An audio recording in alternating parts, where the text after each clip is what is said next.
capaz y yo lo logramos entender.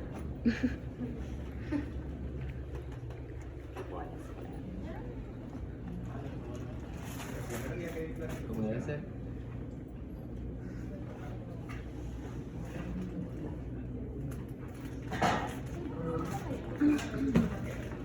La segunda parte. No, ya vamos a Dice que hacer. en el flujo sanguíneo se aplican uno más que otro, se aplican después a los conocimientos que siguen. Por eso que mira, muchos de Está bueno. estos principios los usan los cardiólogos para determinar enfermedades del corazón. No porque sea de humano, pues no, o sea, en otros países que sí atienden bien a los perros, inclusive hacen diálisis y eso tiene que ver con la hemodinamia. Hemos dicho que el principio la ley de Pascal son las leyes, son los fenómenos hidráulicos que rigen el cambio de posición de un recipiente que contiene líquido. En este caso, lo que va llegado tiene que decir al final de la clase poner la asistencia.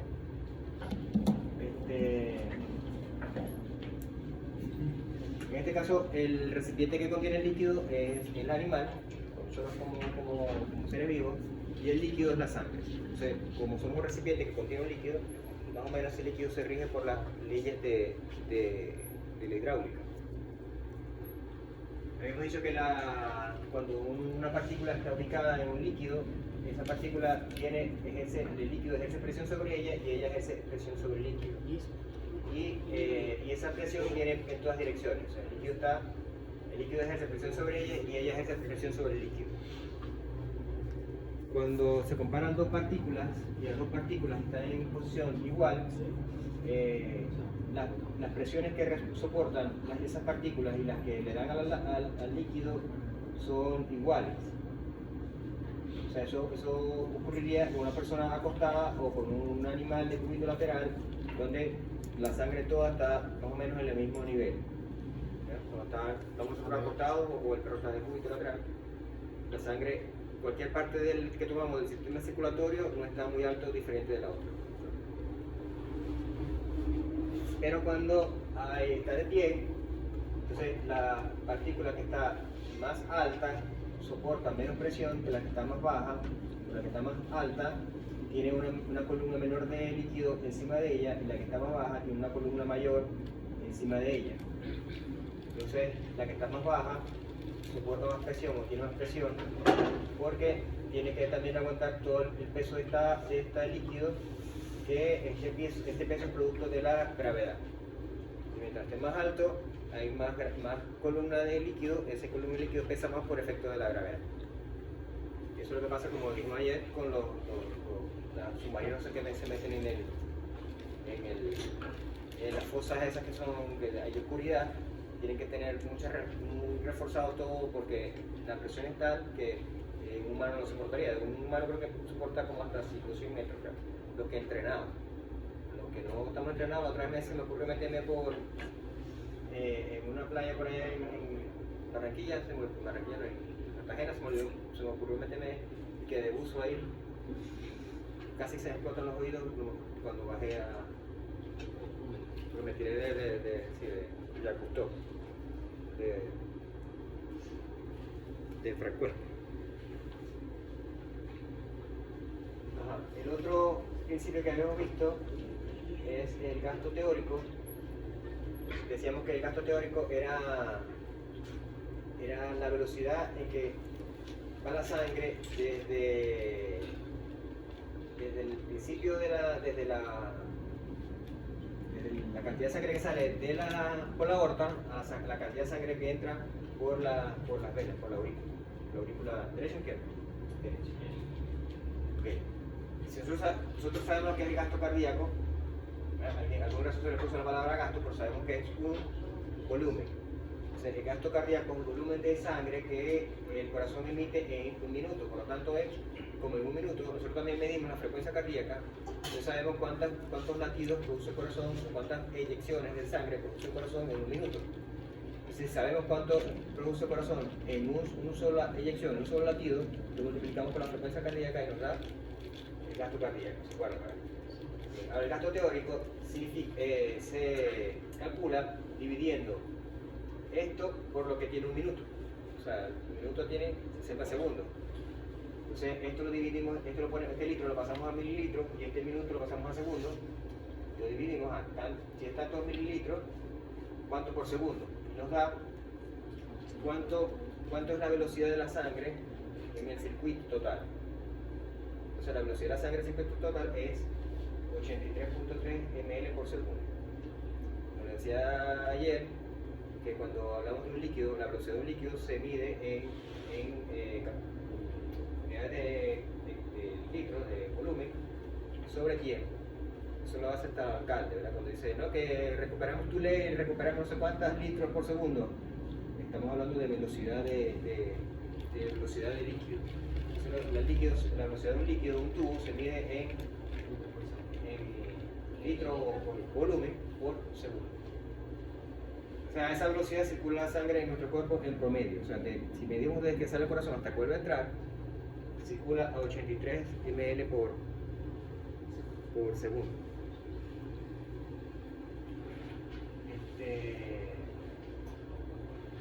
Entonces,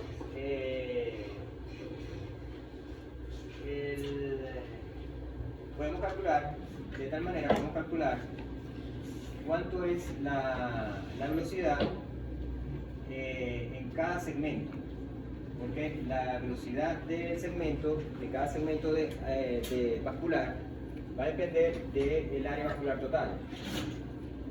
Entonces, ya sabemos que el área vascular total se calcula aquí con los vasos que son del mismo tipo. Cuando yo digo área vascular total de arterias, solamente incluye las arterias. O sea, solo no puedo mezclar arterias con venas ni capilares. Es un solo.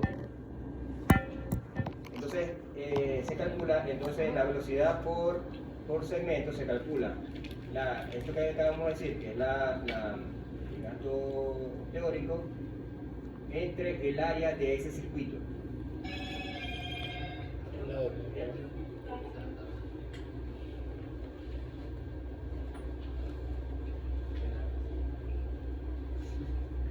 Ok.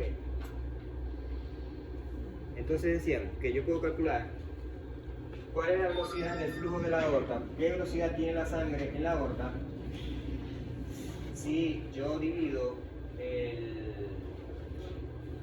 gasto teórico entre el área de la aorta. O sea, dijimos que la aorta como una sola, este es el área de la aorta.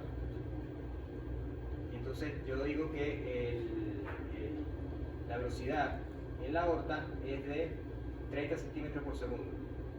En este caso, a esta velocidad se le llama también velocidad de flujo. ¿Por qué velocidad de flujo? Esto es un parámetro, igual que está hablando de tu ley, de todo lo que venga por un tubo. La velocidad de flujo es un parámetro que indica la velocidad en que está circulando un fluido por un tubo. ¿Sí? En este caso, podemos calcular cuál es la velocidad de flujo en la aorta y cuál es la velocidad de flujo en los capilares, porque los capilares también sabemos que el área de los capilares es de 2.500 centímetros cuadrados, 2,5 metros de área. Eso nos da que en los capilares la velocidad de flujo es de 0,03 centímetros por segundo. Tengan esto en mente lo que es la velocidad de flujo. La velocidad de flujo es que cuánto tiempo recorre la sangre esa distancia, cada centímetro de esa distancia. ¿Sí? Entonces, si la arteria mide 1 centímetro, lo recorre en 30 segundos.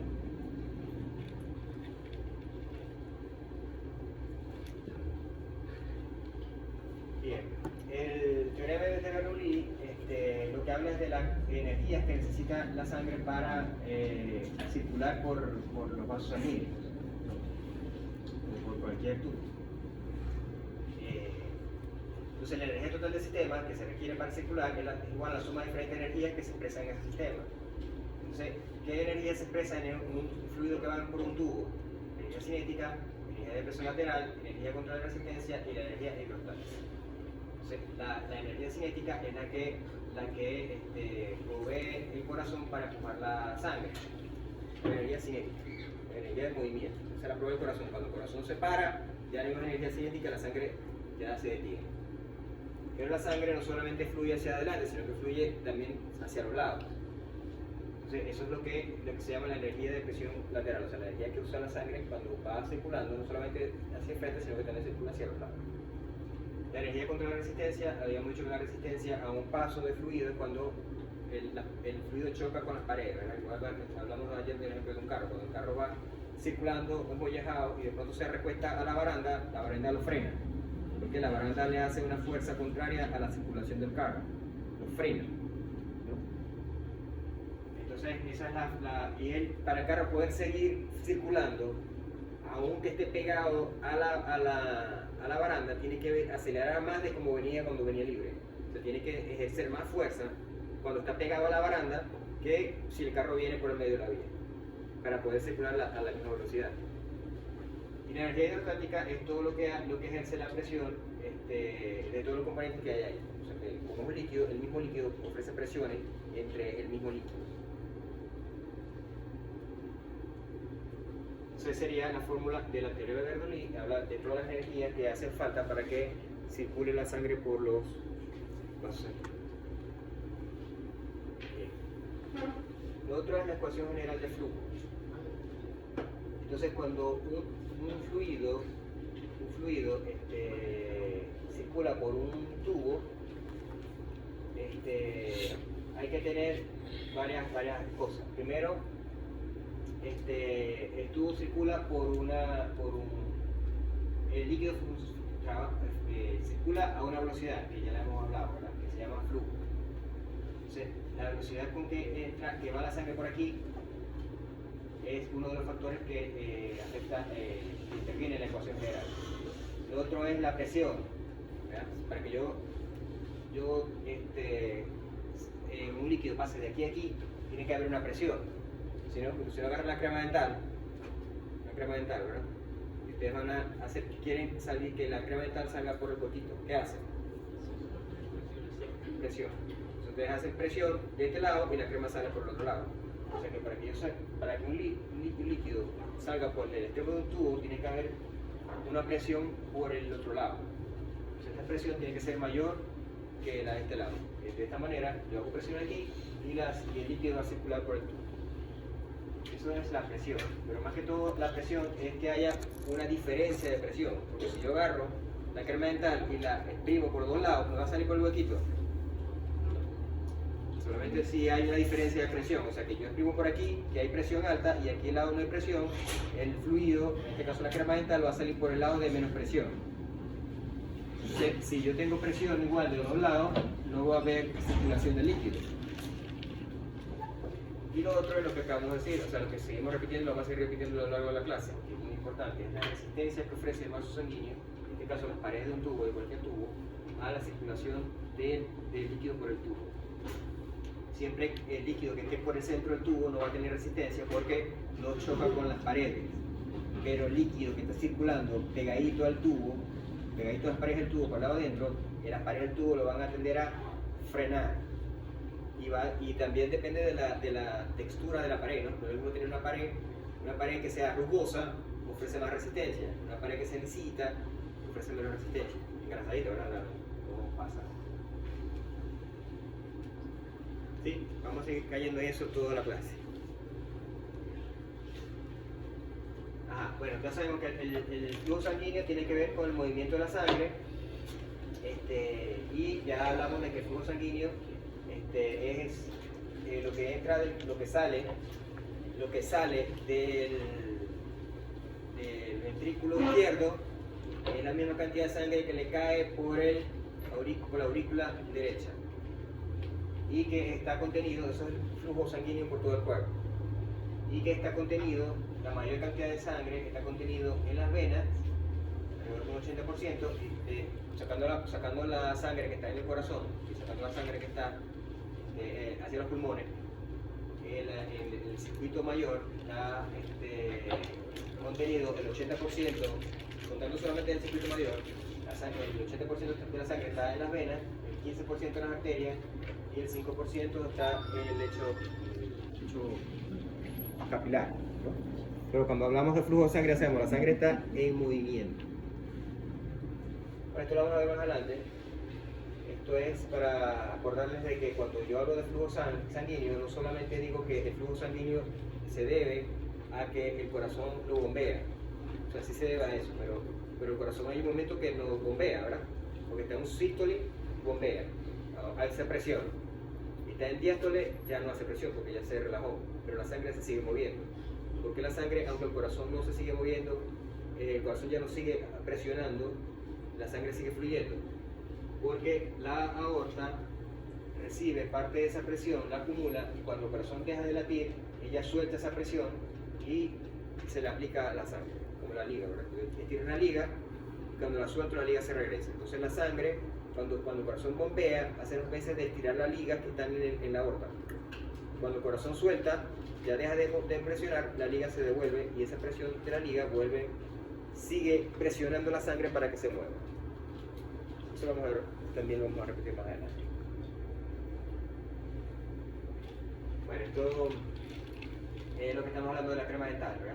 Cuando hay el gradiente de presión, se refiere a que cuando hay un fluido que circula por un tubo, tiene que haber una diferencia de presión. Y esa diferencia de presión también se le dice gradiente.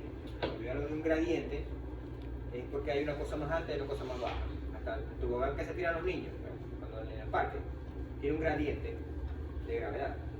El carrito se sube arriba y hay un gradiente del tobogán y hace que el carrito caiga. Hay un gradiente, se permite un movimiento porque hay un gradiente, en este caso de altura, pero igual en este caso se habla de un gradiente de presión.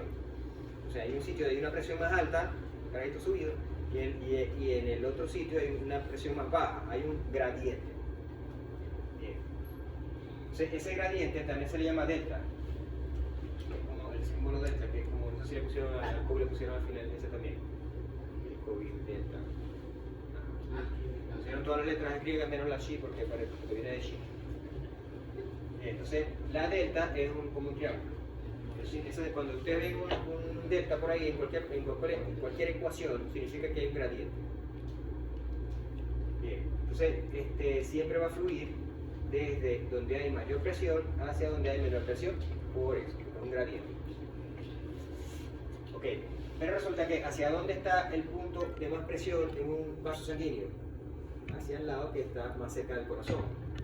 ¿Sí? Porque al lado que está, entonces a medida que está más cerca del corazón, el vaso sanguíneo se acerca más al corazón, su presión va aumentando porque está más cerca de la fuente de presión. Entonces, cuando yo estoy tomando en cuenta un vaso sanguíneo, cualquier vaso sanguíneo, yo lo corto y agarro un pedazo de vaso sanguíneo, siempre el extremo que venía del corazón, el que está más cerca del corazón, es el que tiene la presión más alta, como en este caso, que tiene 100, y el lado que está más alejado del corazón es el que tiene la presión más baja, 75. Entonces yo tengo aquí 100 a 75, ¿cuánto es la diferencia? 25, o sea, el gradiente de presión es de 25, en este caso son milímetros de mercurio. La diferencia de este punto a este punto son 25 milímetros de mercurio, y esos 25 milímetros de mercurio es lo que hacen fluir la sangre por el tubo. Ahora bien, fíjense este caso, aquí era de 100 a 75, en este caso va de 40 a 15, ¿cuánto hay entre 40 y 15? 25 también. O sea que en estos dos tubos, la sangre fluiría, en estos vasos sanguíneos, la sangre fluiría a la misma velocidad. Aunque aquí hayan 100 y aquí hayan 40, la presión inicial, la diferencia en los dos tubos es de 25. Entonces la sangre va a circular en los dos lados a la misma velocidad. O sea que la importancia no es aquí cuánto es la presión inicial, sino cuánto es el gradiente. Y en función del gradiente es la velocidad en que va a circular la sangre. ¿Sí? Sí, estaba hablando usted de lo del enseres y el valor. Sí, eso también tiene que ver, porque esa es la resistencia. Esta la mujer también, vamos a ir hablando de resistencia. Ahora viene la resistencia.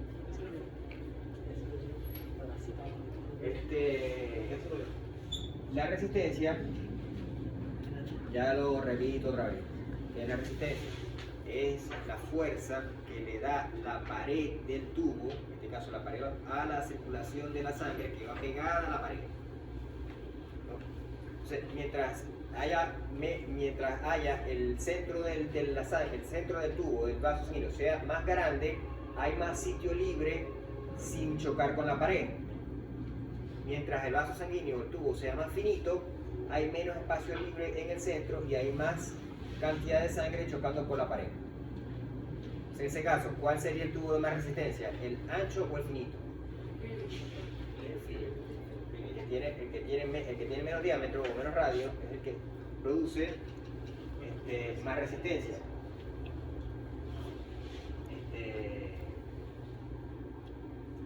Por ejemplo, aquí tenemos el punto X.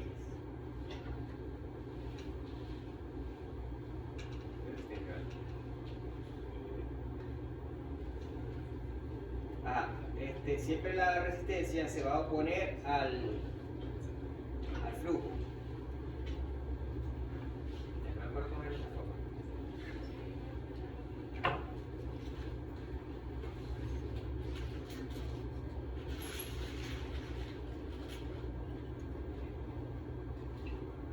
Este es el volumen.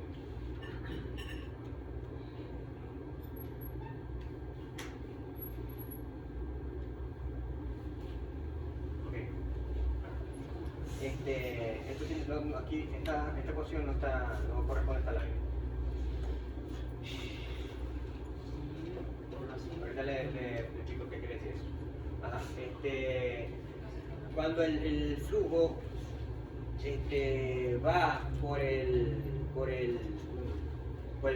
tubo, la pared le va haciendo fuerza contraria. El tubo no puede, la sangre que está pegada, lo que sea el líquido que está pegado a las paredes, se va a frenar por las paredes, ¿cierto? Se va a frenar. ¿Cómo hace para no frenarse? Tiene que aumentar la presión. O sea que para que cuando haya flujo es porque la presión, la fuerza que ejerce la presión es mayor que la fuerza que ejerce la resistencia. ¿Sí? Cuando la fuerza de presión es igual a la fuerza de resistencia, lo que esté circulando se para, porque la fuerza de resistencia es la misma que la fuerza que lo impulsa, entonces se para. Para poder circular pegado, tiene que ser la fuerza de presión tiene que ser mayor que la fuerza de resistencia. Este gráfico lo que muestra es el diámetro del tubo con relación con la velocidad. Entonces, lo que quiere decir este gráfico es que cuando el diámetro del tubo es más pequeño, la velocidad es más rápida. En el caso de la resistencia, ¿no? La conversión sería por fricción. Claro, mientras más pequeño, por eso estaba por ahí en la gráfica. ¿Cuál es el vaso más pequeñito? El capilar. El capilar es donde ofrece mayor resistencia. Sobre todo porque apenas cabe un glóbulo rojo jugado. Entonces ya sabemos que cuando un fluido pasa por un tubo, tenemos una fuerza impulsora. ¿Cuál es la fuerza impulsora? La presión. No. ¿Cuál es? No. No. El volumen. La fuerza que lo impulsa. La fuerza del impulso. Vamos a ver. No. Sí es la presión, pero no es la presión. El gradiente. El gradiente. O sea, la fuerza impulsora no es la presión, la fuerza impulsora es el gradiente. Porque yo puedo tener presión aquí, pero si es igual, no hay movimiento. Entonces la fuerza impulsora, aunque yo puse presión, no es presión, es el gradiente de presión. Y la fuerza en contra es la resistencia. Entonces el flujo es la relación que hay entre la presión y la resistencia. Como aquí solamente ponemos las eléctricas, entonces ponemos el flujo, es la relación entre la presión y la resistencia. ¿Pero el flujo es de la presión normal o el gradiente de presión sobre la resistencia? Aquí debería ir un delta, la cosa que no se lo puse. Aquí debería ir un delta.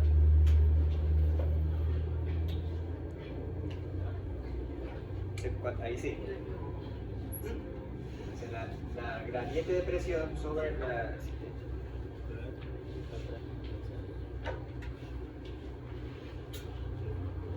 Entonces, si yo tengo algo, cuando yo hago una división, si yo hago una división, el número de arriba, si el número de arriba sube, el de la división sube. Y si el número de abajo sube, ¿qué hace este? Baja. Eso es lo que se llama cuando hay una relación directa o directamente proporcional. Cuando están en una fracción, el de arriba es directamente proporcional a la regla a la que se está calculando, y lo que está abajo es inversamente proporcional a lo que se está calculando. Entonces, ¿qué me concluyo yo de esta ecuación? Que mientras la presión, si la presión aumenta, ¿qué pasa con el flujo? Aumenta. ¿Y qué pasa aquí al lado? Cuando la resistencia baja, ¿qué pasa con el flujo? Disminuye. Entonces, la presión es directamente proporcional al flujo. Y la resistencia es inversamente proporcional al flujo. Si la presión sube, el flujo sube. Pero si la resistencia sube, el flujo baja.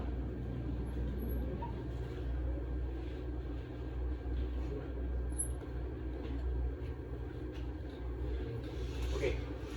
Entonces el flujo, como ustedes saben, el flujo de la sangre se divide por todo el cuerpo. Pero no es en forma desorganizada, que el vaso va desde el corazón y bueno, voy a ir para allá y voy a irrigar la pata. O voy para allá para el ojo. Pues.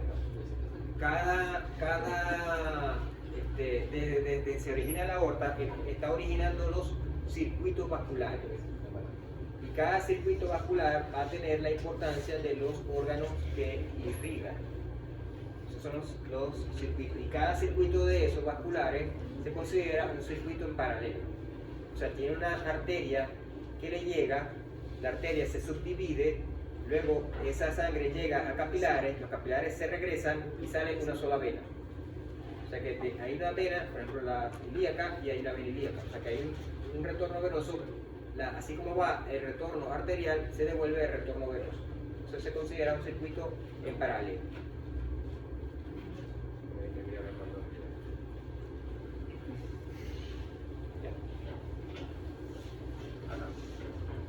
Entonces cada circuito de estos se considera un circuito en paralelo.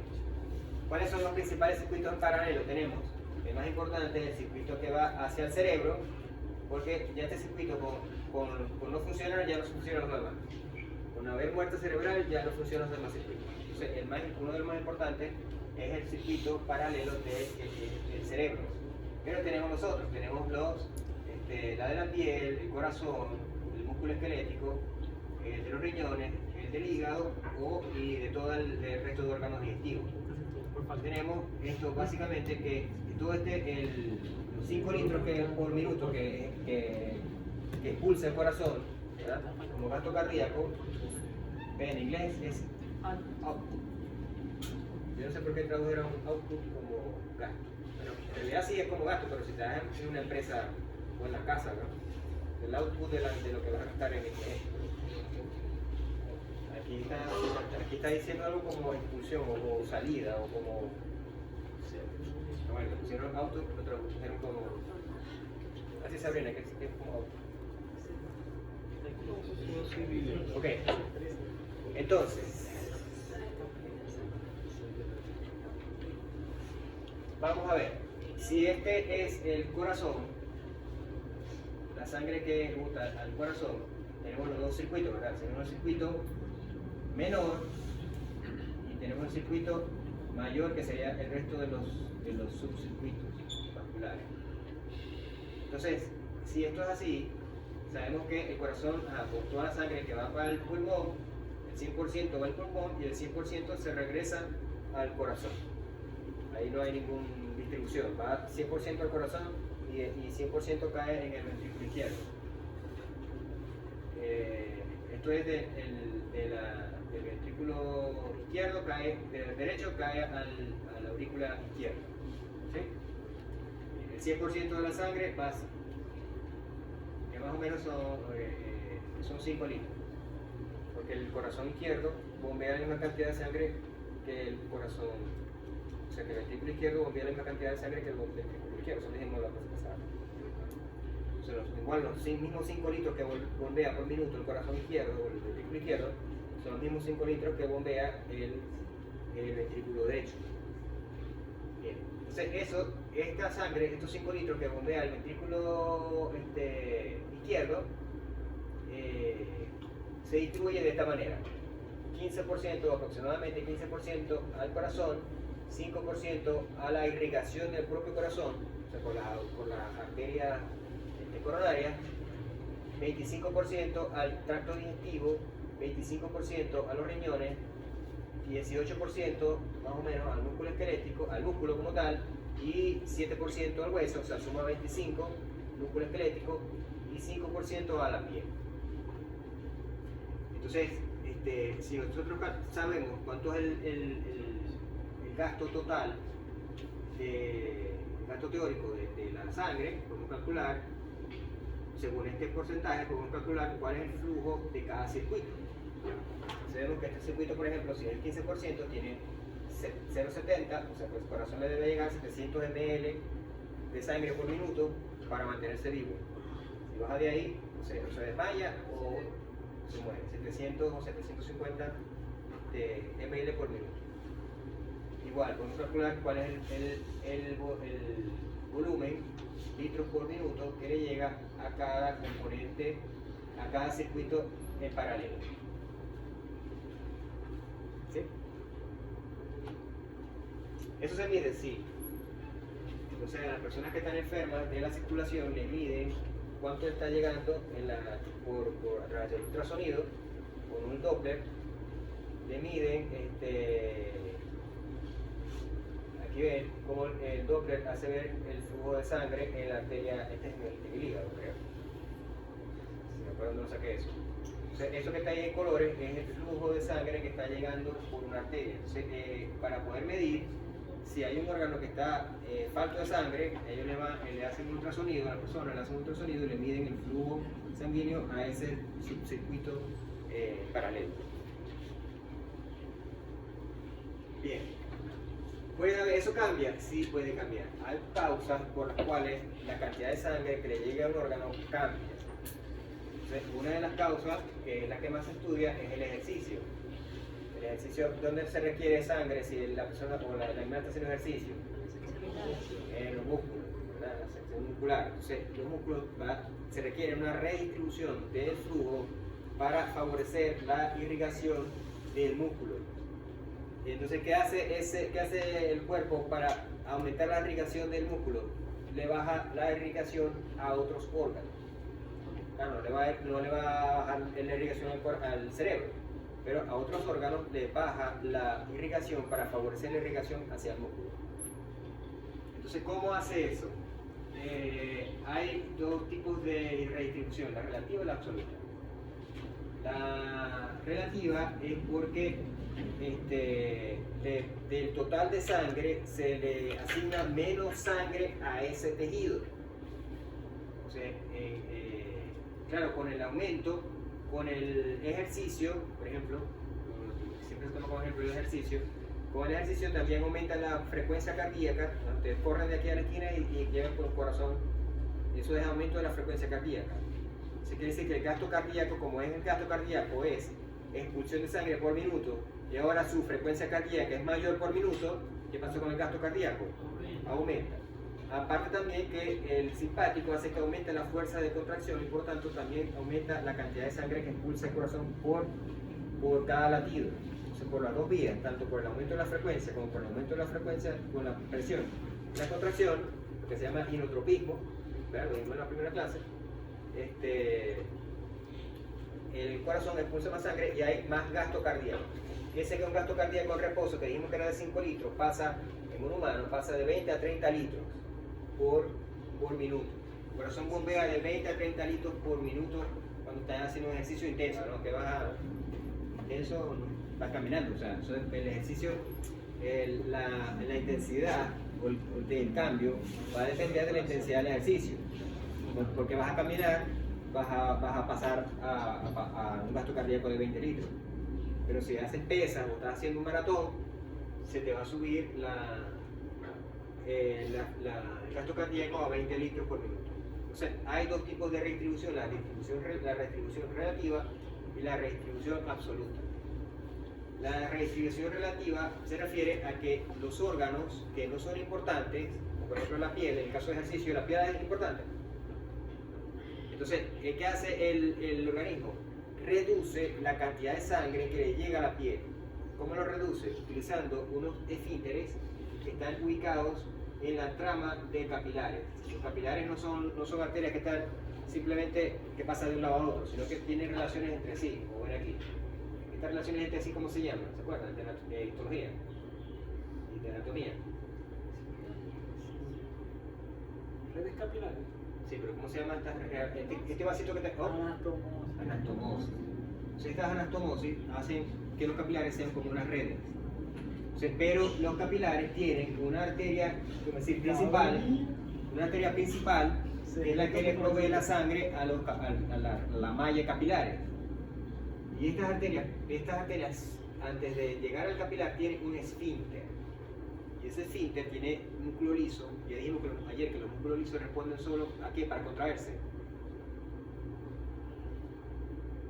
Y dijimos ayer que el músculo liso solo contraía con sistema nervioso autónomo o con hormonas. O sea, recuerden, el músculo liso no se contrae como el músculo esquelético, que yo quiero contraerlo y lo contraigo. Es involuntario el músculo liso.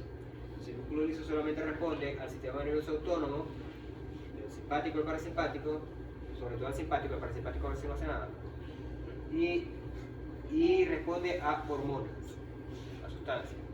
Entonces, estas arterias tienen unos esfínteres que provocan entonces un cierre temporal de la sangre que iba a circular por ese capilar, como ven aquí.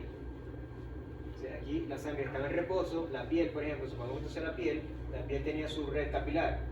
Empezó un ejercicio, el cuerpo hizo la redistribución relativa, le quitó sangre a la piel, cerró los esfínteres y por lo tanto esa red capilar se queda sin sangre. ¿Y esa sangre para dónde va? La sangre que le está quitando. Se va a aumentar la cantidad de sangre que requiere el músculo. Entonces el músculo pasa a lo contrario. El músculo, los esfínteres, ¿qué pasa? Se abren para aumentar la cantidad de sangre que le va a proveer al músculo. Eso es lo que se llama la hiperemia y la hipoemia. La hiperemia es cuando un tejido aumenta su aporte sanguíneo, por la razón que sea, porque la hiperemia también puede ser por una inflamación. Pero en este caso estamos hablando de hiperemia. Hiper significa mucha y emia es de sangre. Entonces, hiperemia significa cuando un tejido recibe, por alguna razón, más sangre de lo que recibe normalmente. Eso se llama hiperemia. Okay. Entonces, ¿por qué es relativa? Porque tomando en cuenta el total de gasto cardíaco, aumentó su porcentaje de aporte a ese órgano. ¿Cuándo es absoluta? Cuando multiplicamos lo que está surgiendo aquí con la cantidad de sangre que le está llegando. Por ejemplo, entonces esto es en el ejercicio. Aquí está un caballo a pleno galope, ¿verdad? Está en la última recta. Está en la última recta, el caballo está ya a pleno galope, en la última recta ya tiene rato corriendo, está en el máximo de ejercicio. ¿Qué hace el cuerpo? Redistribuye la sangre para favorecer el músculo. Está el músculo, fíjense que normalmente el músculo tiene una distribución relativa del 15 al 20%. ¿Cuánto tiene ahora? De 80 a 85% de la distribución sanguínea va para el músculo. Okay. ¿A quién se le corta? Entonces vamos a ver a quién se le corta. La piel, ¿dónde está la piel? La piel que tenía de 4 al 5% varía, pero aquí casi llega a 1. El cerebro, fíjense que hay un 15% y baja 3-4%. Eso quiere decir que se le baja sangre al cerebro. ¿Qué pasa si se le baja sangre al cerebro? Se desmaya. ¿El caballo a pleno galope le va a bajar sangre al cerebro? No. El cerebro no deja de recibir sangre porque él tiene una misma distribución absoluta. Si ustedes multiplican 15% de 5 litros, ¿cuánto daba? 700 ml, ¿verdad? Ajá, pero si le sacamos el 3% a 20 litros, también da 700. Entonces, la cantidad de sangre absoluta que le llega al cerebro no cambia. cambia, porque aquí estamos hablando de 700 ml, del 15% de 5, y aquí estamos hablando del 3-4% de 20, sigue dando 700. Entonces la redistribución absoluta es la misma, pero hay tejidos que si ustedes multiplican, hacen esa misma relación, sí le llega menos sangre, por lo menos al intestino. Todo lo que sea intestino, hígado, todos los órganos abdominales. ¿Cómo? El corazón le lleva más sangre de la que... ¿Dónde está el corazón? Aquí está del 4 al 5 y sigue el 4 al 5, es lo mismo, ¿eh? O sea, está al mismo porcentaje, pero absoluta le está llegando más. que sería más 20, el 4-5% de 20. Exacto. Entonces, pero aquí pasa el intestino, pasa del 20 al 25%, pasa al 3-5%. Cuando yo hablo de tejido, de órganos abdominales, hablo de circulación esplácnica con C. Porque hay dos cosas, hay dos palabras que se parecen, la esplácnica y la esplénica. Cuando yo digo esplénica, aquí hay circulación al vaso solamente. Pero cuando digo esplácnica, con C y atravesada, me refiero a todos los órganos que hay ahí. El estómago, los intestinos, el hígado, el vaso, el páncreas. Entonces, esplácnico se refiere a circulación del circuito a todos los órganos. Y esplénico solamente en el vaso. Entonces, ¿qué pasa con el esplácnico? Pasa del 25 al 3%. Aquí baja tanto relativo como que también le baja el absoluto. ¿Sí? Entonces, en resumen de esto, hay dos tipos de redistribución, la redistribución absoluta y la redistribución relativa. Lo primero que ocurre es que el organismo trata de hacer una redistribución relativa. ¿Cómo? ¿Haciendo qué? Haciendo hiperemia en los órganos que requieren ese aumento de la circulación y haciendo hipoemia a los órganos que no requieren tanto. Pero hay órganos que por más que baje la distribución relativa, siguen teniendo la misma distribución absoluta, o inclusive aumenta, porque tienen la misma relativa, fíjense, 4, 5, 4, 5, como está diciendo su compañera muy acertadamente aquí. Pasó a la misma distribución relativa, pero absoluta, ¿cómo fue? Aumentó. En cambio el corazón, pues el cerebro, como dijimos, bajó la relativa, pero la absoluta se mantuvo. ¿Es difícil eso? ¿Le puedo preguntarle? Ok.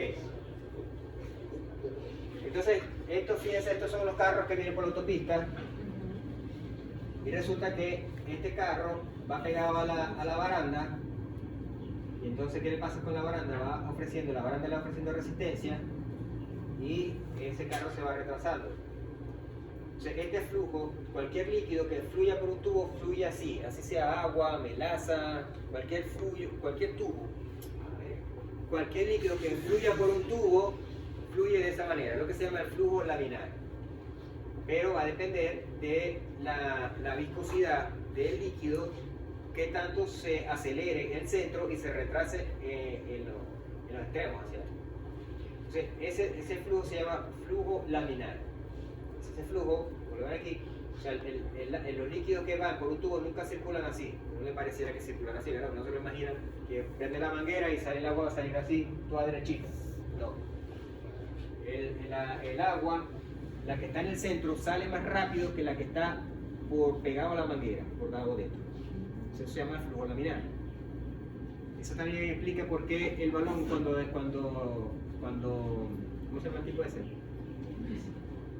Bueno, Messi también lo hace, pero Roberto Carlos no era el que dominaba más en la comba del balón, que le pone el balón y el balón hace así. Pareciera que hubiera algo que lo jalara. Entonces, la otra vez estaba escuchando, yo como un poco de todas las series que me encuentro en YouTube, explicando la física de por qué el balón hacía esa curva. Entonces, es lo que hace que el balón va girando. Como va girando, cuando ellos le pegan, no le pegan de lleno, sino que le pegan como de ladito, como si fuera una bola de billar, y la bola va saliendo dando vueltas. Entonces ellos le pegan de esa manera, el balón le pegan y el balón va dando vueltas. Y resulta que el aire que circula por un lado va más rápido que el aire que circula por el otro lado. El aire que circula por el lado fuera del balón va más rápido que el aire que circula del lado dentro, y eso hace que haya como una succión del balón hacia este lado. Y entonces el balón va cediendo esa succión y el balón hace esa comba. Entonces, fíjense que todas esas reglas físicas de lo que uno no cree ni se imagina, también ocurre en todas las partes. Entonces, en este caso, cuando un líquido circula por un tubo, lo que va por el centro del tubo va más rápido que lo que va por las paredes del tubo. Así como ven aquí. ¿Qué pasa? Que llega un momento, puede haber algo que hace que el flujo no vaya así derechito, sino que el flujo se haga turbulento. Por ejemplo, que ustedes agarran la manguera, ustedes ven la manguera cuando está saliendo el agua, con la manguera así, sale el chorrito bonito, ¿verdad? Entonces, si le ponen el dedo, el chorro se pone feo, ¿verdad? Empieza a agarrar por todos lados. Eso pasa también si yo dentro del tubo hay un obstáculo, hace que el agua, el flujo de agua no vaya así derechito, sino que se revuelva dentro del mismo tubo. Entonces eso es lo que se llama el flujo turbulento. Entonces, eso también puede ocurrir en los tubos y eso puede ocurrir trastornos dentro del tubo. Porque entonces el tubo se empieza, con este flujo turbulento, el tubo se empieza a cimbrear, empieza a moverse y eso puede desajustar el tubo. Entonces, con algún obstáculo dentro del tubo, el fluido, en vez de ir normalmente, el flujo empieza a hacer unos movimientos que no son lineales y hace lo que se llama el flujo turbulento. Cuando el fluido de cualquier líquido por un tubo es laminar, no hay ruido. El tubo pasa derechito, no hay ruido. Gasta menos energía. ¿Por qué? Porque hay mucho del líquido que está por el centro que usa menos energía para circular, porque no tiene que vencer la resistencia. Puede circular a mayor velocidad y tiene este perfil parabólico, que es lo que dice la punta, que es lo que está en el centro, circula más rápido. Esas son las características de un líquido que circula de forma laminar. La sangre debería de circular por todos los vasos sanguíneos teniendo esta forma, la forma laminar. Bien, ¿qué pasa cuando el ruido es turbulento? Suena. O sea, que cuando hay una obstrucción que hace dentro del tubo que el flujo cambie de ser laminar a ser turbulento, en ese momento se hace un ruido dentro del tubo y se oye. Bien, y gasta más energía porque entonces más sangre o más líquido, lo que sea, va a entrar de alguna forma en contacto con las paredes y se va a enlentecer el fluido del líquido. Y aparte pierde la estructura laminar, parabólica. ¿Es complicado hacer? ¿Ah? Es más lento. Es más lento el flujo. Se hace más lento porque entonces más parte del líquido va a entrar en contacto con la pared, que es lo que está haciendo resistencia. Eso se usa, sí. Porque resulta que cuando yo tomo la presión arterial, o sea, a todos les han hecho esto para que la gente... Sí. Y le llenan un tubito. ¿Qué hace ese tubito? Cierra una arteria, la arteria, la cubital, que la radial está de este lado. Bien, cierra una arteria. Cuando cierra la arteria ya no hay circulación de sangre. O sea, el médico, el enfermero, el que sea, va a agarrar la bichita hasta que se cierra la arteria. Se cierra, ya no pasa sangre por ahí. O sea, él empieza a soltar. Cuando la presión de lo que suelta se iguala a la presión de la sangre que venía por la arteria, entonces se abre una puertica. Y esa puertica produce un ruido cuando se establece un fluido laminar en ese momento. Entonces, cuando él suelta la presión, llega a la presión se iguala entre lo que dice el bichito con lo que la presión que está en la sangre, él abre una puertica y la sangre entra a la arteria otra vez, pero en fluido turbulento, y eso se oye. Y el médico, el que está oyendo la presión, suena tuc. Entonces, a partir de ahí empieza el flujo turbulento a sonar. Entonces empieza tuc, tuc, tuc, tuc, tuc. Está sonando, lo que oye es el fluido turbulento dentro del vaso. Luego, cuando la presión es suficiente para que el vaso se libere y ya no haya flujo turbulento, como el flujo laminar es silencioso, se cae. Entonces, El sonido sería después de pasar por la manguera. Después de pasar la obstrucción que estás haciendo con la bombonita. Entonces él empieza, llena, se tapa la arteria, no hay sonido. empieza a soltar la presión. Entonces, al soltar la presión, llega un momento que se abre una puertica. Y esa puertica, ¿por qué se abre? Porque se establece igual presión entre la sangre con el espacio que sigue. O sea, perdón, con la sangre con lo que están midiendo aquí. Entonces, supongamos que sean 120. Ahí empieza a sonar el ruido turbulento. Tucu, tucu, tucu, tucu, tucu, tucu. Hasta que ya la presión llegó a 80, se abre completamente y la sangre pasa y ya no hay ruido, porque ya se quitó el ruido turbulento. Entonces, hasta ahí, tucu, tucu, tucu, y ya no se oye más. Entonces, la presión de la primer tucu es la presión que está igualada. Y la última presión es la última presión ya que completamente se libera y corresponde a la última presión que es la diastólica. Entonces, ahí se mide la presión.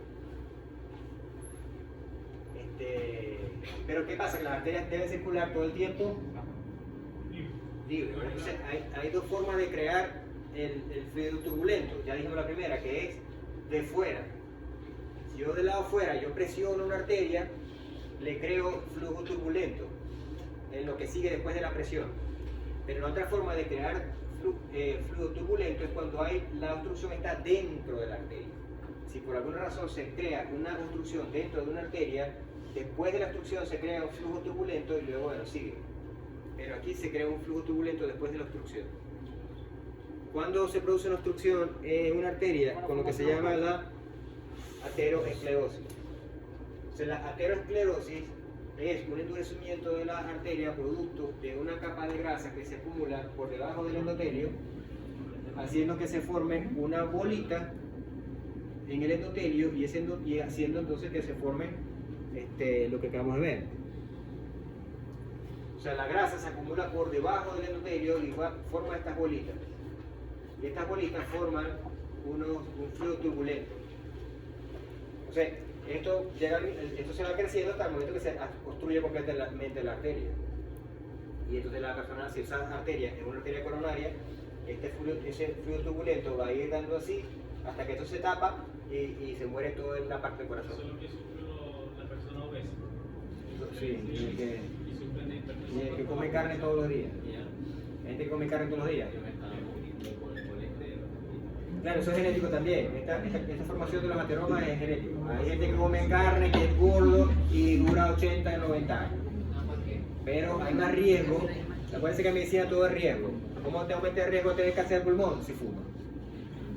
Es decir, hay gente que no fuma y le da cáncer de pulmón, sí, pero si tomas la frecuencia de los que tienen cáncer de pulmón y no fuman, y los que sí fuman, es mayor la que tienen. Entonces esto también es genético. Porque comas carne, comas queso, comas leche, te va a dar más. Ok.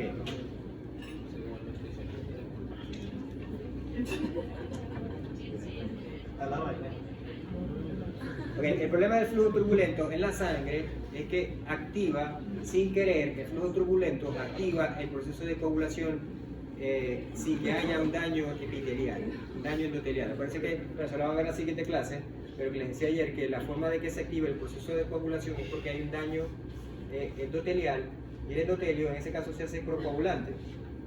Pero el flujo turbulento también, por la turbulencia, activa el proceso de coagulación y se forman pequeños coagulitos. Esos coagulitos se pueden, como no están pegados al endotelio, circulan. Y eso es peor, porque el coágulo va a irse por ahí, le da un accidente cerebrovascular o cerebrocardíaco, vascular cardíaco. Ya dije todo lo que iba a decir aquí. Ok.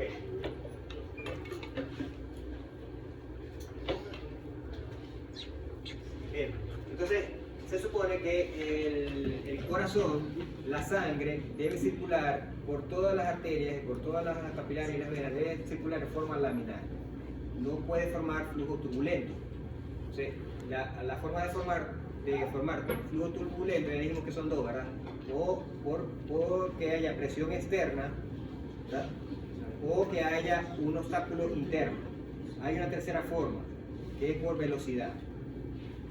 Si la sangre circula a demasiada velocidad, se forma flujo turbulento también. Entonces la sangre no puede circular a mayor velocidad de la que debería circular. Entonces aquí está, la velocidad crítica, se llama velocidad crítica a la velocidad máxima de la que se considera fisiológica para que la sangre circule en forma de flujo laminar. Entonces, cuando yo les pregunto en el examen qué es la velocidad crítica de la sangre, es la velocidad máxima a la que puede circular la sangre para que haya flujo laminado. A partir de esa velocidad en adelante, la sangre va a circular en forma de flujo turbulento. Cuando agarre medio cualquier curvita, la sangre va a agarrar flujo turbulento. Entonces, ¿qué pasa? Que la flujo laminar, si hay condiciones de presión y velocidad, se va a mantener. Entonces, la sangre tiene que mantenerse en una suficiente presión para que haya una velocidad. Pero acuérdense que por allá adelante hablamos de que la velocidad dependía de qué? Del delta P, ¿verdad? De la presión. ¿Qué pasa con la presión? A la persona se le sube la presión, se hace hipertenso. La velocidad de la sangre va a circular a mayor velocidad. La velocidad es mayor. Por lo tanto, tiene más chance de provocar flujo turbulento en la persona hipertensa. Entonces, la persona hipertensa, si se vuelve turbulento, puede formar coágulos que circulan por los vasos sanguíneos. Entonces, es otro riesgo que tienen las personas que sufren de hipertensión. Esa es la velocidad crítica. Entonces volvamos con la resistencia. Bien, en la resistencia hablamos de que un vaso sanguíneo circula sangre por su interior, ¿no? Pero la sangre que está en el centro circula más rápido que la sangre que está pegada a las paredes. ¿Sí? No lo digo, ¿verdad? ¿Qué pasa si hay más pared? O sea, que si aparece hace más ancha, hay más espacio en el centro. Y por lo tanto, hay más sangre que circula libre sin tocar las paredes. ¿Qué pasa si la pared se hace más pequeña? Si la pared se hace más pequeña, entonces hay menos espacio en el centro y hay más sangre que choca con la pared, que es el que aumenta la resistencia. Entonces ya estamos viendo que una factores que afecta la resistencia es el diámetro o el radio del vaso, y eso puede cambiar. ¿Por qué dijimos que puede cambiar? Porque dijimos que los vasos sanguíneos tienen una musculatura que responde al sistema nervioso autónomo o a hormonas, y por lo tanto puede dilatarse, lo que se llama vasodilatación, ahí está, o puede contraerse formando lo que se llama una vasoconstricción. O sea, esa vasodilatación o vasoconstricción ya es de la musculatura del vaso sanguíneo. Entonces, ¿qué pasa con la vasoconstricción o la vasodilatación? Va a modificar la resistencia de ese vaso. Un mismo vaso puede en un momento tener más resistencia o tener menor resistencia del mismo vaso. Pero si sumamos los vasos que tienen más resistencia, los que tienen menos resistencia, sabemos entonces que es lo mismo. ¿Quién tiene más resistencia? Los vasos que sean más pequeños, porque tienen menos espacio en el centro por donde circula la sangre libre. Entonces, si vamos a ver, la mayor cantidad de resistencia está ubicada en la microcirculación, que son las arterias pequeñas y las venas pequeñas, los capilares y las venas pequeñas. Toda la mayor resistencia está ubicada entre las arteriolas, los capilares y las venas. En cambio, las venas grandes y las arterias grandes, estas dos partes se reparten el 30% de la resistencia. Quiere decir entonces que la velocidad de la sangre es más rápida cuando va por aquí, es menos resistencia, y cuando llegas aquí a las arteriolas y a los capilares, ¿qué pasa con la velocidad? Baja, ¿por qué? Porque aumentan la resistencia. Entonces, a eso se le llama resistencia periférica, que es a la resistencia de los vasos sanguíneos del sistema de circulación mayor. Entonces, esta resistencia, ya dijimos, varía por los músculos lisos que tiene y el diámetro de la arteria, y también cómo puede encontrar esa arteria la musculatura lisa. Hay vasos que tienen menos músculo y que tienen más elástico, y hay otros que tienen menos elástico y tienen más músculo. Entonces, los vasos que tienen más elástico y menos músculo son los llamados vasos de presión, y los vasos que tienen menos elástico y tienen más músculo, son los que se pueden aumentar en la pared, son los llamados vasos de resistencia. Entonces, si yo digo, ¿cuáles son vasos de presión? arterias grandes, en este caso la aorta, la vena no tanto, pero las arterias que tienen fibras elásticas. ¿Y cuáles son los vasos de resistencia? Las arteriolas y los capilares. No tanto, las arteriolas. Entonces, ¿quién tiene más resistencia? Los capilares y la resistencia, ¿quién tiene más resistencia? Los capilares. No me acuerdo por qué lo puse aquí. Esta es la velocidad.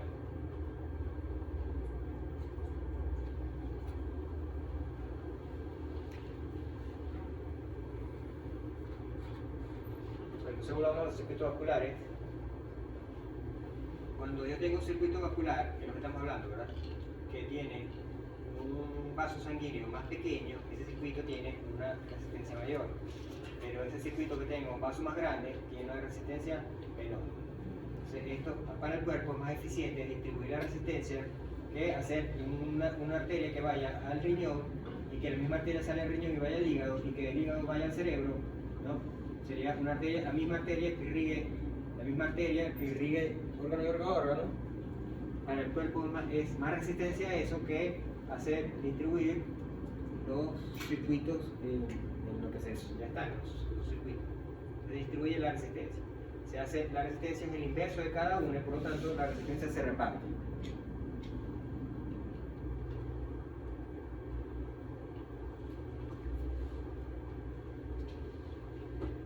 Entonces esos serían los principales circuitos y cada uno tiene su resistencia. Hay una tabla que explica la resistencia de cada uno. Tenemos los circuitos, que son el circuito cerebral, el circuito coronario, el circuito renal, el circuito esplácnico, el circuito musculoesquelético y el circuito de la piel. Cada uno tiene su valor de resistencia.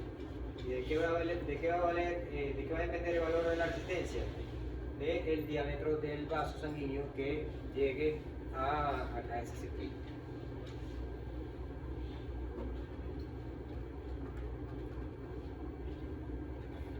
Bien.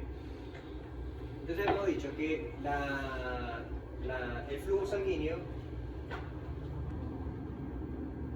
sanguíneo depende de la presión y de la resistencia. Hemos dicho eso, ¿verdad? El flujo sanguíneo, hemos dicho que el flujo es igual a la presión sobre la resistencia. ¿Era así, verdad? Revisen las puntas. Revisen las puntas a ver si era así. ¿Sí era así? Ok, pero si sacamos la resistencia de aquí, quedaría así, ¿verdad? La resistencia la paso para acá y el flujo pasa para acá. Si hago el despeje. Si se depende de que queda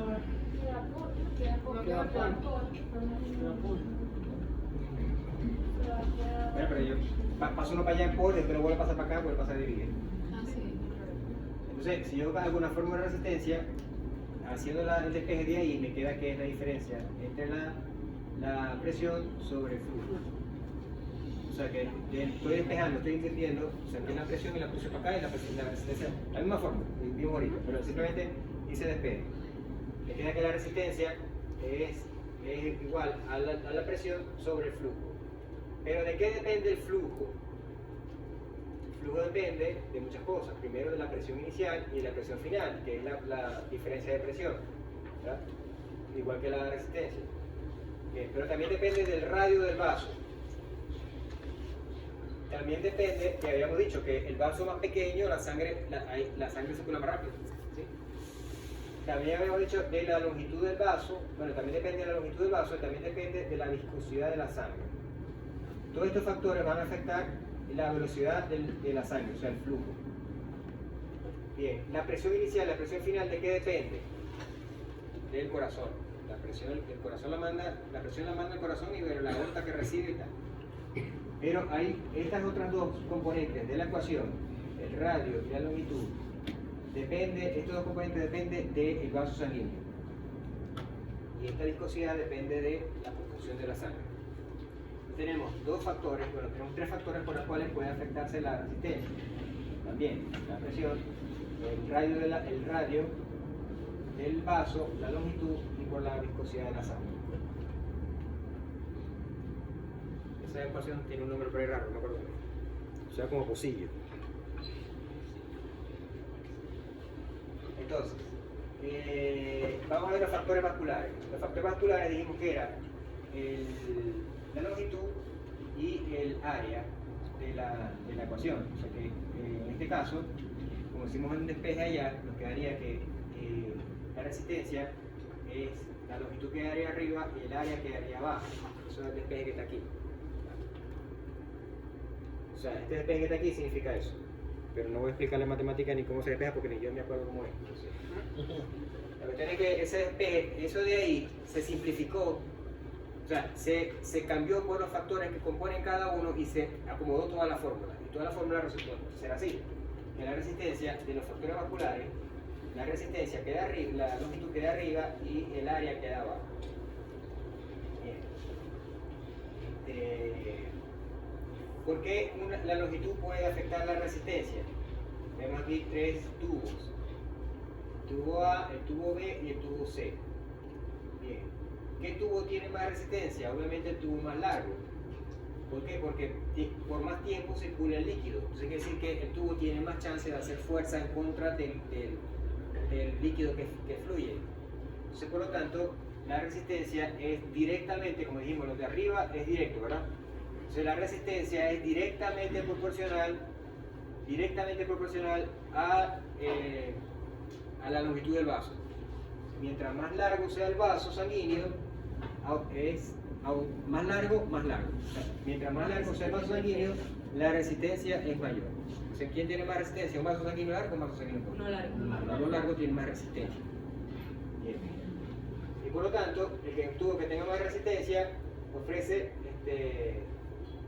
más lento el flujo. O sea, ¿en qué tubo sería, en qué vaso sería la sangre iría más rápido? ¿El más corto o el más largo? El más corto. Habría más velocidad porque la sangre sale de aquí más rápido. Entonces, la velocidad, que es el flujo, es más rápido que el tubo corto. ¿Y dónde es más lenta? En el tubo más largo es más lenta la circulación de la sangre, o sea, tomando en cuenta desde que empezó hasta que salió, porque es más largo el tubo y ofreció más resistencia.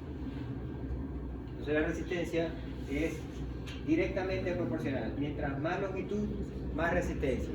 Vamos a ver con respecto al área. Con respecto al área, es inversa. Quiere decir que es inversa. Que mientras más área, esto es menos resistencia. Mientras menos área, es más resistencia.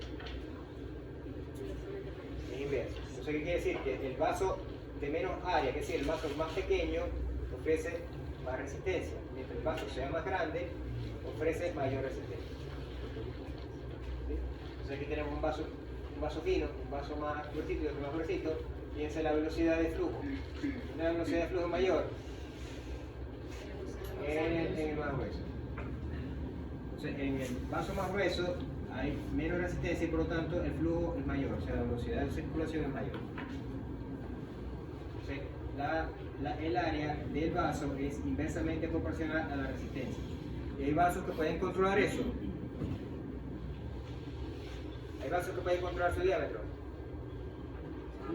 Como las válvulas. No por las válvulas, por la naturaleza que pueden producir vasoconstricción. ¿Y qué pasa con su área? Va a reducir y aumenta su resistencia.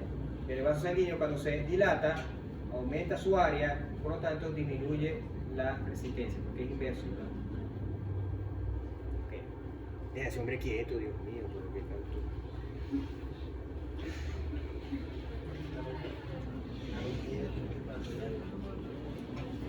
Es algo que te extraña, porque cuando el amor ocurre cuando hay extrañamiento. Conmigo quedaba, pero bueno, ya después, eso fue después, yo le di clase. Cuando yo era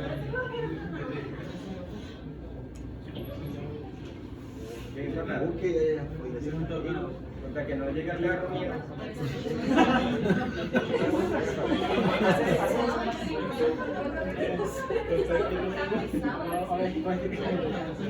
Bueno, si empieza a temblar el techo, salimos para ver qué. No, quedamos aquí.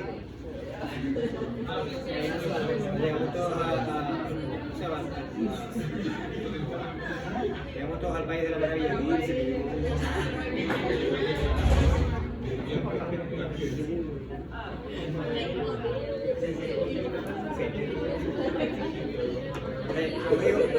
Yo le di clase a una muchacha cuando yo tenía como 5 o 6 años de profesor. Le di clase a una muchacha que tenía un novio en la facultad. Acá mismo. Sí. Creo que ella tenía como 10 años de profesor yo. Bueno, porque la que se graduó con ella después entró de acompañar a la profesora mía, que ella se fue a Chile. Bueno, la cosa fue que tenía un novio aquí. El novio estaba un poquito más adelantado que ella. Y el novio se iba con ella a las prácticas.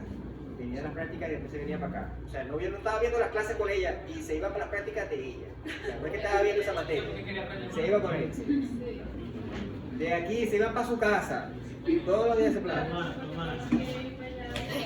Esa es la definición de tomar. Ese no puede ser. O sea, él no colabora todos en eso. No dejó que la extrañara, y si no hay extrañamiento no hay amor. El amor no es, la persona no se enamora de la otra persona.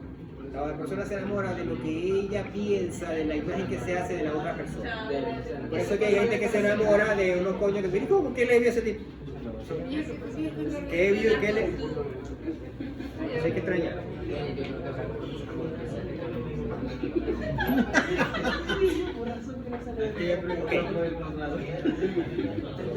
Eso me parece una acordada de la Ay, tiene un modo difícil hoy. no va a ningún tornado, no tiene que pasar nada. Mira que esa mente, hablamos aquí. Ese ya tiene enamorado de oficio.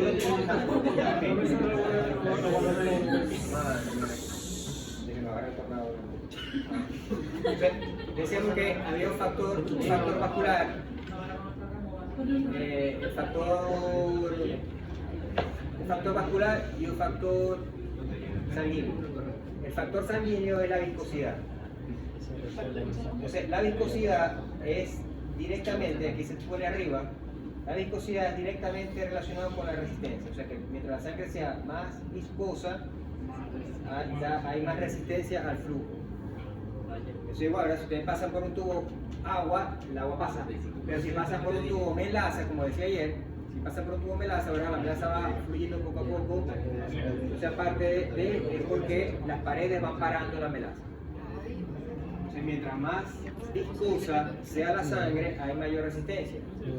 Habíamos dicho que la sangre tenía un valor normal de viscosidad. ¿Ya?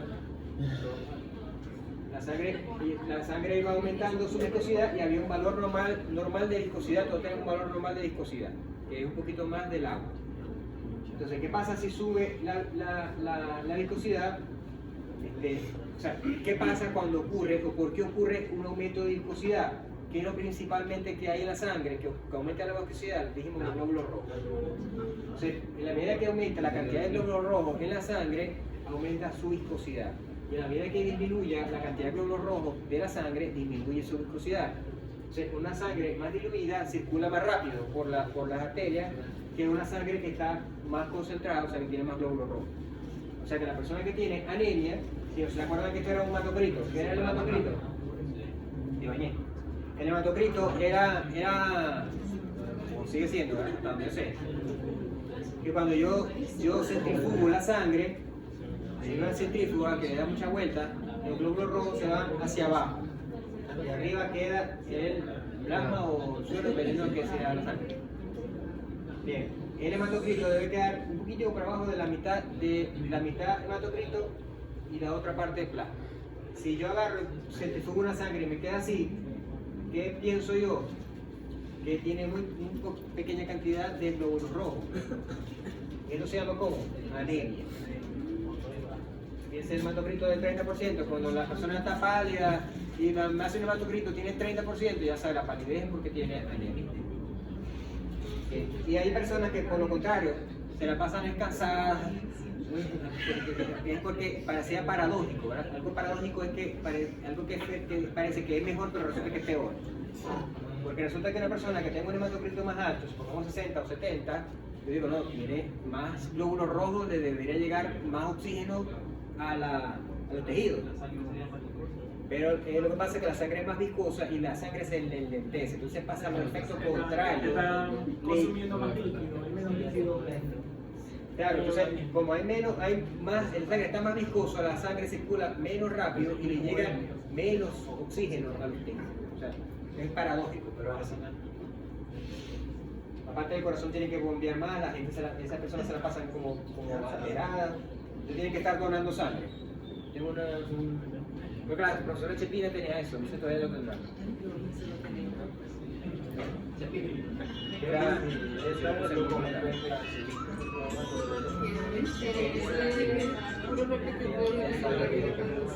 Casi le ganan.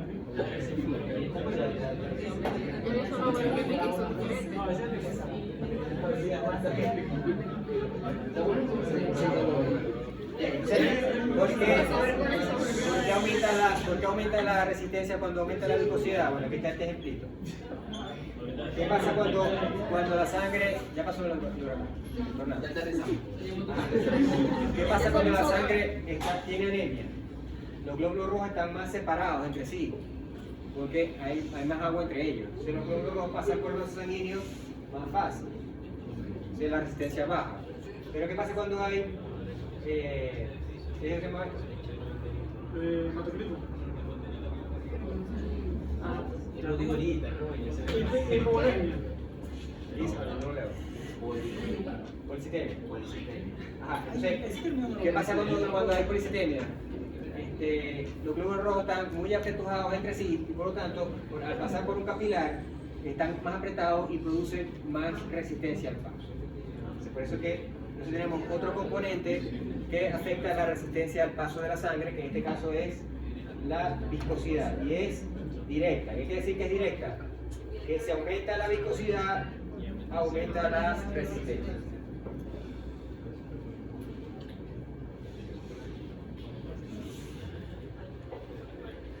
Entonces, esto es lo que se llama la ecuación de Posselló.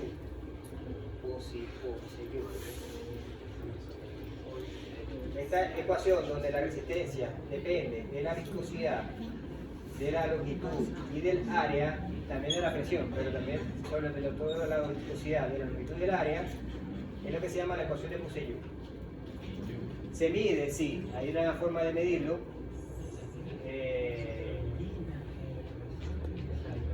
Las unidades son en milímetros mercurio por ml por segundo, también se llama PUC, o por DINA del sistema CGS. Hay una cosa, fíjense. ¿Cuánto es el gasto cardíaco del sistema izquierdo? ¿Cuánto sale del corazón del sistema izquierdo? ¿Cuánto es el gasto cardíaco? Promedio. ¿Cuánto es? Sin la mano. 5. El gasto cardíaco del lado izquierdo son 5 litros por minuto. Sí, no. Yo digo que el gasto cardíaco es un volumen. El volumen que impulsa el corazón en un minuto. Entonces, si yo digo, cuando el gasto cardíaco del lado izquierdo, del ventrículo izquierdo, son 5 litros por minuto. ¿Y cuál es el gasto cardíaco del lado derecho? También 5. Los dos lados tienen el mismo gasto cardíaco. Pero fíjense la resistencia de cada lado. Este lado sistémico tiene 900, tiene más resistencia que el pulmonar. Por tanto, aquí, ¿quién requiere más presión para circular? El sistémico requiere más presión para circular porque va a tener más resistencia al paso. En cambio, la pulmonar requiere menos presión para circular porque tiene menos resistencia al paso de la sangre. Por lo tanto, la presión arterial de la pulmonar es mucho menor que la presión arterial de la aorta. ¿Sí? ¿Se entendió eso? Entonces, ¿qué sacamos de aquí? Cuando hay mayor resistencia, baja el flujo. Cuando baja la resistencia, sube el flujo. ¿Y qué es flujo? Velocidad. Velocidad de la sangre cuando circula. Bien, entonces ahora esta parte que no entiendo. entiendo, vamos a decir, entre todos lo entendemos. Esto no es un condón, esto es un globo. No es lo que pensaban hacer. El globo eso con que los payasos hacen muñecos. Ok. Vamos a hablar ahora de la tensión vascular. La tensión, cuando uno habla de tensión, no es como la estación de masaje, es que tiene tensión en los músculos. Tiene tensión en los músculos. ¿Qué quiere decir que el músculo está tensión? Está como contraído, ¿cierto? O sea, cuando una pared tiene tensión, es porque tiene una fuerza que trata de volver al sitio. ¿Sí? Entonces, cuando yo soplo un globo, en este globo se establecen dos fuerzas. La presión del aire con que lo soplé, ¿verdad? Que esa presión de aire, ¿qué quiere hacer cuando yo soplo un globo? A inflar el globo. O sea, que la presión que está por dentro del globo es hacia afuera, hacia expandir el globo, ¿verdad? Pero si yo suelto el aire del globo, ¿qué pasa con el globo? ¿Se queda inflado? Se revuelve. Entonces que hay otra fuerza que tiende a devolver el globo a su posición inicial. ¿Sí? O sea, yo soplo el globo y ejerzo una presión por dentro que hace que se expanda. Pero si yo quito el aire, hay otra presión, otra fuerza en el globo que lo tiende a devolver a su sitio original. ¿Sí? Se entiende que hay dos fuerzas, ¿verdad? Una fuerza hacia afuera y una fuerza hacia adentro. Cuando hay un equilibrio, cuando la fuerza que hay dentro, la que lo hace ir hacia afuera, como la fuerza que hay hacia adentro, se mantiene y no pasa nada en el globo. ¿Verdad? ¿Qué pasa cuando la fuerza de tensión, la de adentro se llama presión transmural, la que aumenta, y la que baja es la tensión de la pared? ¿Verdad? Entonces, ¿qué pasa cuando yo aumento la tensión, la presión de afuera, la fuerza de adentro, la que está inflando el globo? Aumenta. El globo indefinidamente se va a estirar. Va a pasar que va a reventar. O sea que si hay la fuerza de adentro es más fuerte que la fuerza que tiende a cerrar, va a llegar un momento en que lo que está inflándose se va a reventar. Pero ¿qué pasa si la presión de afuera, la que tiende a cerrar, es mayor que la que está por dentro? Se tiende a vaciar. Cuando hay equilibrio, las dos fuerzas se mantienen y el tubo o lo que sea que esté inflado se mantiene abierto. O sea, las dos fuerzas, tanto la fuerza como la que infla, como la fuerza que tiende a desinflar, tienen que estar en equilibrio para que un tubo se mantenga, un tubo que tenga paredes elásticas, obviamente, porque el tubo de hierro te lo cierra en la llave y no se va a... Tiene que ser un tubo que tenga paredes elásticas, como un globo, como una arteria. O sea, cuando yo un tubo que tiene paredes elásticas le aplico una presión por dentro, tiende a expandirse. Y cuando esa presión de adentro se baja, las paredes tienden a cerrarse. ¿Sí? Okay. Entonces, esa fuerza que tiende a abrir, se le llama presión transmural. En el caso de la sangre, en el caso del vaso sanguíneo, esa presión transmural la tiene la sangre. ¿Quién se la otorga? El ventrículo izquierdo. Otorga la presión transmural a la sangre para que la sangre expanda el vaso sanguíneo y lo mantenga abierto. ¿Entiendes eso, verdad? ¿Quién es la fuerza que tiende a cerrar el vaso sanguíneo? La tensión. Toda tubo que sea elástico, la fuerza que tiende a cerrarlo se llama tensión. La tensión tiene un máximo, o sea, la tensión de la pared tiene un máximo que cuando ya termina y se explota, ¿no? Lo que puede pasar con una varice o con un aneurisma. ¿Qué pasa en esos sitios de que la tensión de la pared es menor porque la pared está debilitada? Entonces, en ese momento la presión de afuera es mucho mayor que la tensión y lo puede reventar. Que es el problema del aneurisma, que se le reventó el aneurisma en el cerebro y hasta ahí quedó.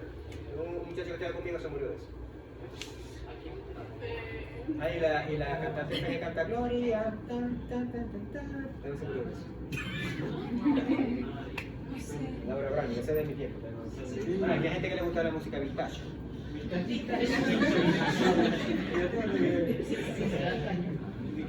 Sí, Laura Brani, Laura Brani. Ok. Lo que rompieron. Entonces, tenemos que hay un equilibrio entre presión y tensión. O sea, presión es la fuerza que tiende a abrir el vaso, como si tuviera una rueda de carreta. O sea, la tensión es la fuerza que tiende a abrir el vaso. De hecho, si rompe un radio de una bicicleta, la rueda se tiende a abrir.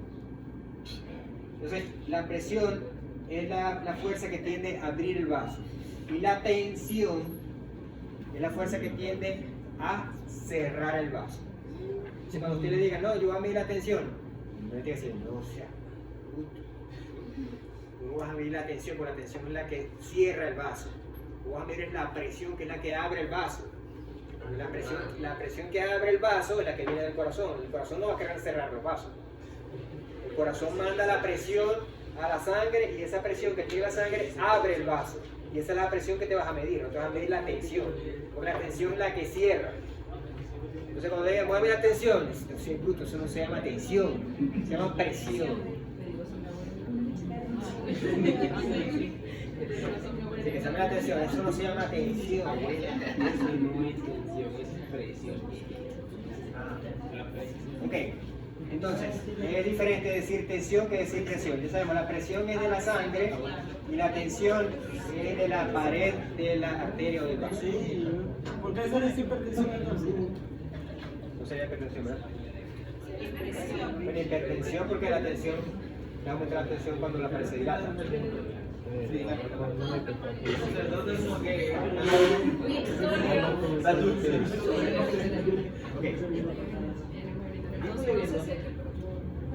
Está lloviendo ya. Bien, hay otra cosa que afecta la...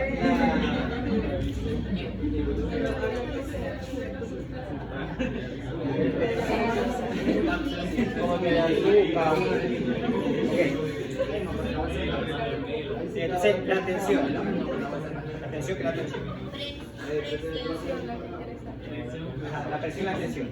Ahora bien, según lo que saben de esto, yo no sé de esto, si el vaso es más pequeño, aguanta más presión, o sea que alcanza el equilibrio mejor que si el vaso es más grande.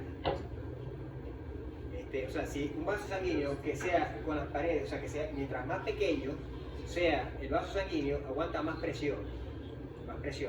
La tensión aguanta la presión. En cambio, mientras el vaso sanguíneo sea más ancho, aguanta menos presión. Eso se explica fácilmente con un huevo. Ustedes agarran un huevo. Tú sabes que el huevo tiene una forma que es de huevo. Okay. Pero usted puede agarrar un huevo de la punta, agarrarlo así, ¿verdad? Del lado más ancho, lo aprietan así y no lo rompen. No lo rompen. Ustedes se ponen así, si se te rompe fue que se te murió. Pero si ustedes le dan así al huevo, no se rompe. Pero si lo ponen así, y una vez se explota. Entonces, ¿por qué cuando el huevo se pone así, ustedes tratan de exprimir, no se exprime? Y en cambio si lo ponen así, sí se exprime. Eso es por la curvatura. O sea que una curvatura más cerrada aguanta más presión que una curvatura más abierta. Entonces, el vaso sanguíneo que es más pequeño, se supone que la curvatura es más pequeña que la curvatura de un vaso sanguíneo. Entonces, si agarramos un segmento de curvatura, esta curvatura es mayor que la de un vaso sanguíneo más grande.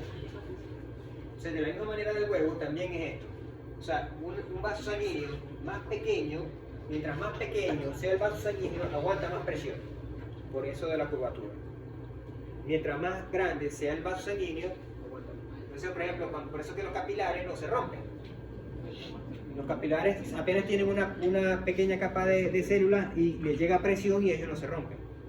Porque son de menor diámetro. O sea, el diámetro es inversamente proporcional a la fuerza que tiene la pared para soportar la presión. Entonces tenemos que, si vamos a la arteria, fíjense que la arteria, los capilares tienen, la presión que le llega es aquí la aorta, fíjense la aorta le llega a 95 milímetros de mercurio y tiene un radio radio de la mitad del diámetro, ¿verdad? Y aguanta 1400 unidades de tensión. Solamente como ejemplo. 140.000 unidades de tensión. Tiene mucho tejido elástico. Pero fíjense la diferencia entre la arteria, que recibe prácticamente la misma cantidad de presión y tiene la mitad del diámetro. Entonces, fíjense, la tensión es mucho menor. Esto quiere decir que esta pared está mucho más tensa que esta. El que tiene más unidades de tensión quiere decir que está más tensa la pared. Es la tensión que tiene la pared, está más estirada. ¿Y por qué está más estirada? Tiene más tensión por el diámetro. Entonces, las paredes que tienen las arterias más pequeñas, las paredes aceptan mejor la presión y no tienen por qué tensarse tanto.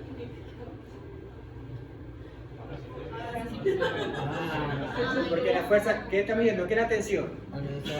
La tensión es la fuerza hacia cerrar. Entonces, esta tiene más tensión y esta tiene menos tensión. Pero la presión es igual, prácticamente igual, pero la tensión es esta. ¿Por qué? Por el diámetro del... Para que tengan la idea de lo que es la tensión y la presión. Y que el diámetro de la arteria... Bueno, entonces le decía que los capilares, fíjense en los capilares, reciben una presión de 25 milímetros, tienen apenas 3 micras y casi no, esas paredes ni sufren, no tienen nada de tensión. ¿Por qué no sufren, no tienen casi tensión? Porque el diámetro es más pequeño. O sea, el diámetro o el radio, que es la mitad del diámetro,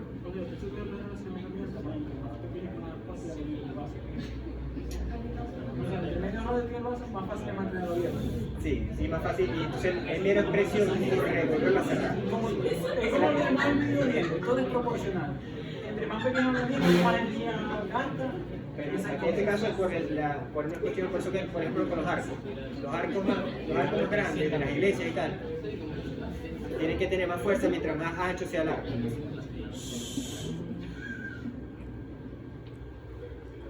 Ajá. ¿Por qué es importante eso que estamos hablando? ¿Qué aplicación clínica tiene eso? ¿Por qué es importante? Porque los vasos sanguíneos siempre están enfrentados a esas dos cosas, a la tensión y a la presión. Entonces, la presión va a hacer que el vaso se tienda a abrir y la tensión siempre va a hacer que el vaso tienda a cerrarse. Okay. Entonces, en el caso de que, miren el azul, yo tengo un vaso sanguíneo y resulta que el paciente tiene una hemorragia. ¿Qué va a pasar con la hemorragia? Va a perder volumen de sangre y al perder el volumen baja la presión, porque la presión está relacionada con el volumen. O sea, el corazón va a bombear sangre. Bueno, nos podemos quedar hasta la 6 hasta que deje llover. Se va a ir para su casa a llover.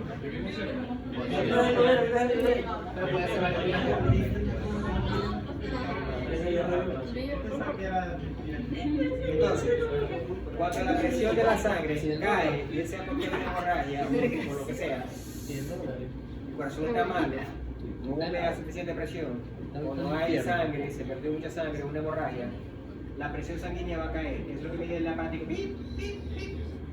Le baja la presión sanguínea y ¿qué va a pasar? Que al bajar la presión sanguínea, va a bajar la tensión o la presión, obviamente la presión. Entonces, ¿quién va a ganar? ¿La presión o la tensión? La tensión va a ganar. ¿Qué va a pasar con el vaso sanguíneo? Se va a cerrar.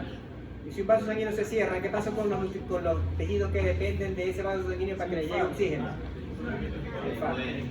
Entonces, fíjense que la presión sanguínea, aquí termina en 20, o sea, no llega a 0. Ya con la tensión sanguínea en 20, ya los vasos sanguíneos de las zonas más extremas ya no se abren, ya les gana la tensión. Entonces, cuando hay una hemorragia, uno de los problemas que hay es que cesa el flujo de los vasos sanguíneos más pequeños. Y a medida que la presión vaya bajando, se va aumentando el tamaño del vaso sanguíneo que va cerrándose. Va a llegar un momento en que los tejidos se van a infartar. Entonces, por ejemplo, si esos capilares están en el cerebro o están en el corazón, se produce una muerte celular de esos tejidos y hay una muerte por hipovolemia. Entonces, el shock hipovolémico, ¿a qué se refiere el shock hipovolémico? A que hay tan baja presión que los vasos sanguíneos le ganan la tensión Ok,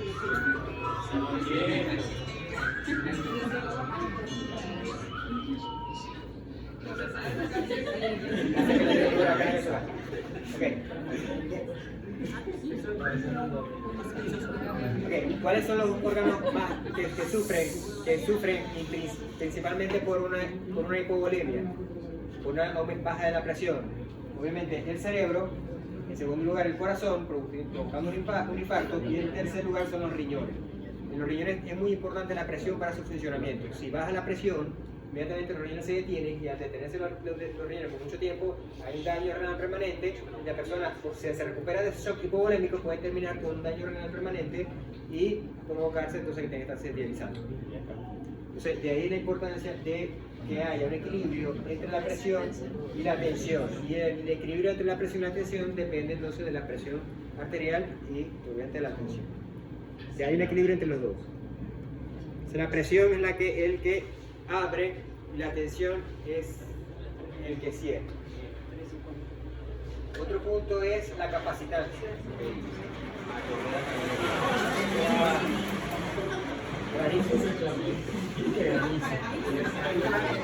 La cosa es de tamaño.